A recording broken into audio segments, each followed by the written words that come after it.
जय कालभैरव। आज आपण बघणार आहोत नरक चतुर्दशीला नरक चतुर्दशी असं का म्हटलं जातं।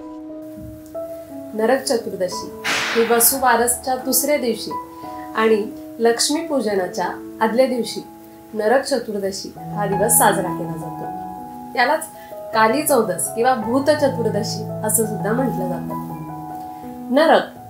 नरक या शब्दाचा अर्थ काय? नरक म्हणजे मृत्यूनंतर पाप केलेल्या आत्म्यांना जिथे शिक्षा दिली जाते त्याला नरक असं म्हणतात। नरक चतुर्दशीशी संबंधित एक पौराणिक कथा सुद्धा आहे।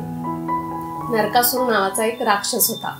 त्याने अनेक साधू संत, देवता आणि स्त्रियांना कैद केलं होतं। श्रीकृष्ण आणि सत्यभामाने युद्ध करून नरकासुराचा पराभव केला आणि त्याचा वध केला। पण मृत्यू होण्यापूर्वी नरकासुराने श्रीकृष्णांना विनंती केली की हा दिवस लोक आनंदाने साजरा करावेत, म्हणून आपण नरक चतुर्दशी हा दिवस साजरा करतो।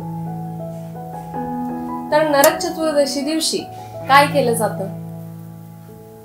नरक चतुर्दशी दिवशी अभ्यंग स्नान, सूर्योदय होण्यापूर्वी उठणं लावून आंघोळ केली जाते, दिवे लावले जातात। संध्याकाळी अंधारावर प्रकाशाचा विजय म्हणून दिवे लावून आपण साजरा करतो। वाईट शक्तींवर विजय, आपले वाईट विचार, राग, मत्सर, द्वेष या सगळ्याचा नाश करून आपण शांत आणि शुद्ध मनाने लक्ष्मीचं स्वागत करतो।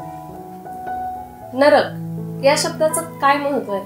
तर नरक म्हणजे फक्त मृत्यूनंतरचं ठिकाण नाही, तर नरक म्हणजे आपले वाईट विचार, दुष्कर्म, अज्ञान हे सुद्धा नरकासारखेच असतात। आणि नरक चतुर्दशी दिवशी आपण या सगळ्यांचा नाश करून आपलं मन शुद्ध करतो।